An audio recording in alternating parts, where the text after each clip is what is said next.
So now it is my great honor to introduce Carolyn Vincenzi. I hope I got that right. Close, okay. She is the deputy head of delegation of the European Union to the United States. She assumed that position here in Washington, D.C. Just last year in September, and she oversees the daily management of the delegation and represents the ambassador when need be. And she chairs the weekly meeting of the venue of the coordination between the 28 EU member states. And prior to joining the delegation, she served as a chief of protocol with the rank of ambassador at the Ministry for Foreign Affairs in Stockholm, Sweden. And she was a focal point on all issues related to the Vienna Convention for Stockholm's 109 missions and in charge of high-level visits to the Swedish government. We are very honored to have her here this morning to speak to us. Thank you so much for having me, and for those of you who are online, you should know that there's a real life here in Washington, D.C. We are still fighting with the consequences of the snowzilla, and there is a lot of work going on with snow removal that stops the whole city again. So I'm happy to be able to make it all this way here. That's only across the city, but still. So let me start my speech here today by thanking the organizers for inviting me to deliver this introductory keynote speech on behalf of the European Union delegation in the United States. And it is a great pleasure at the time when privacy and data protection issues have gained such a prominence on the transatlantic agenda to be with you and share some thoughts on EU's approach.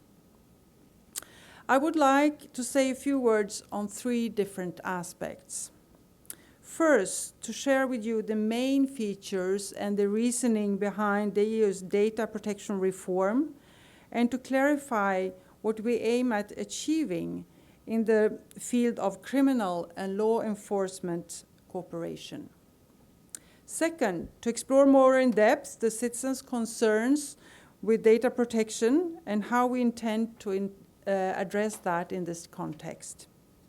And last but not least, to say a few words about the state of transatlantic data flows. As you know, the current EU data protection framework dates back from 1995. Most of us in this room could not imagine at that point in time how much personal information individuals would end up sharing today on social media, storing also on the cloud, and providing to companies for online shopping. Most of us could not imagine either how this would reinforce the need to have similar rules in place across borders. Legislators at that time had no idea how far and how fast this would happen. The European Commission put forward its EU data protection reform in January 2012, how to make Europe fit for a digital age. I know that this reform has been looked at with anxiety by many businesses from this side of the pond. Let me just stress that we are addressing issues which I think will bring immense benefit not only to European citizens, but also for businesses, and that these benefits will reach out far beyond EU's borders. By adopting this legislation, the European Union is achieving three goals. One, we want to strengthen citizens' fundamental rights in the digital age, and this is in line with the strong protection outlined in the EU's Charter of Fundamental Rights. Two, we want to increase the trust in the internet, and this will undoubtedly further strengthen the digital economy. And at last, we want to facilitate business by simplifying rules for companies in the digital single market. A single law will do away with the current fragmentation and costly administrative burdens, leading to saving for businesses estimated at around 2.3 billion euros a year. Let me also flag that we have, within the EU, in parallel, reached a major agreement in the field of data protection in the law enforcement context. As you know, the recent attacks in Europe have made the efficiency of our exchanges in that area a necessity.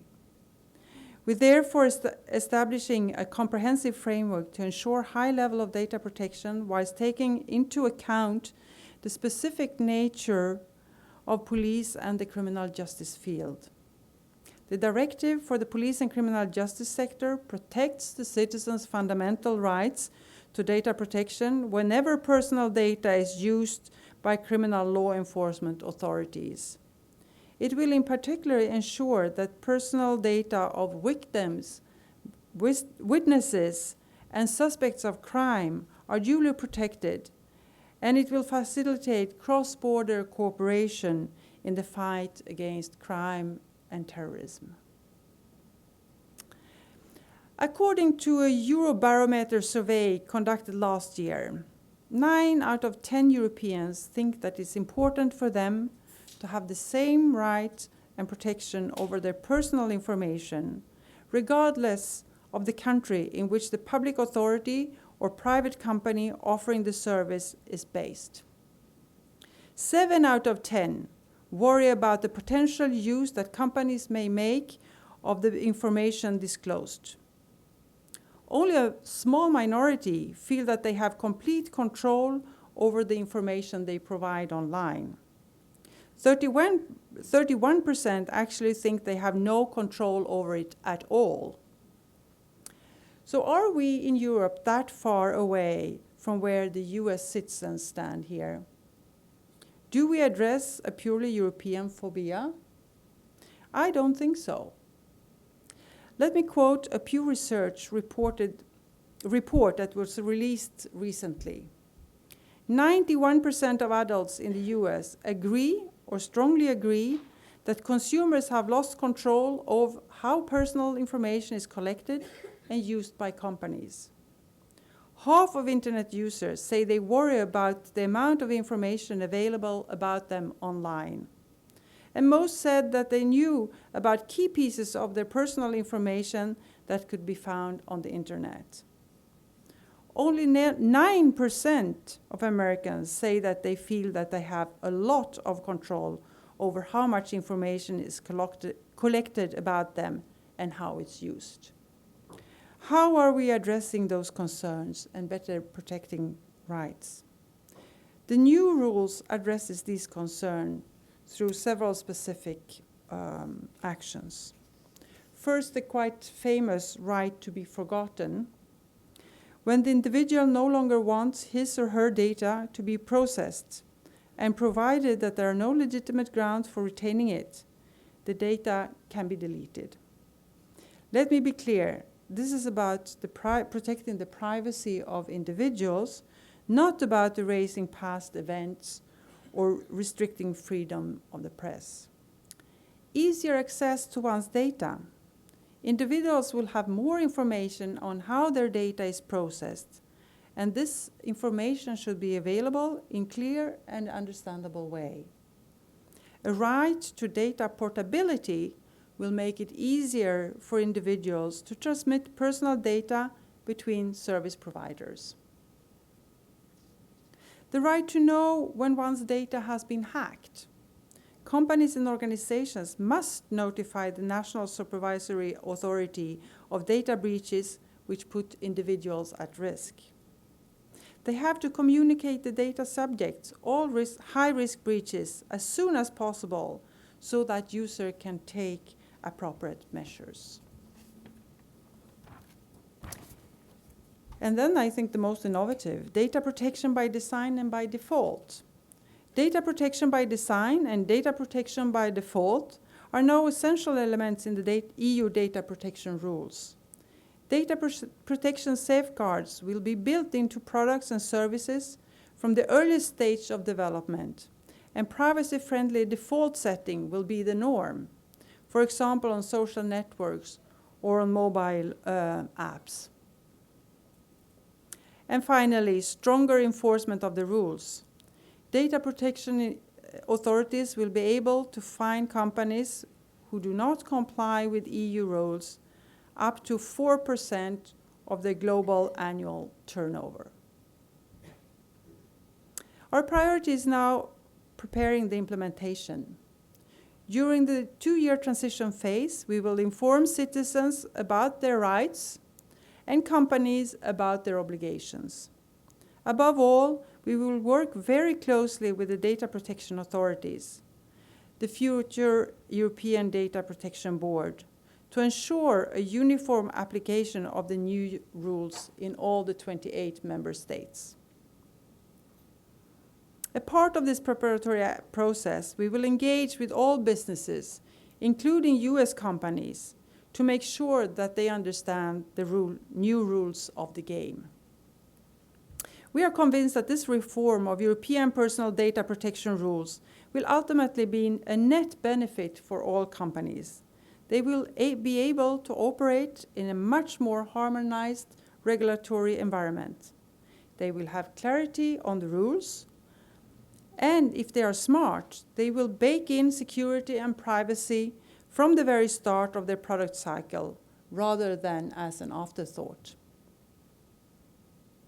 Trust is, after all, one of the foundations of the overall digital single market strategy.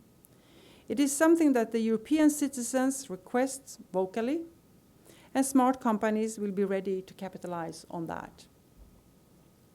This is something which we are sure European consumers will greatly appreciate, and Europe is, after all, the largest market in the world. Ladies and gentlemen, let me at last say a few words about the transatlantic data flows. First of all, let me be very clear. The European Union is deeply in favor of maintaining and strengthening data flows, both across the Atlantic and throughout the world. We are very much aware of the benefits for our economy and our societies, especially in an increasingly digitized world where traditional industries are relying more and more on information and communication technologies. But we have also said repeatedly, preserving and strengthening data flows must be achieved in full respect of our legislation. We believe it's absolutely possible to achieve these both goals and fully within the framework of our international trade obligations.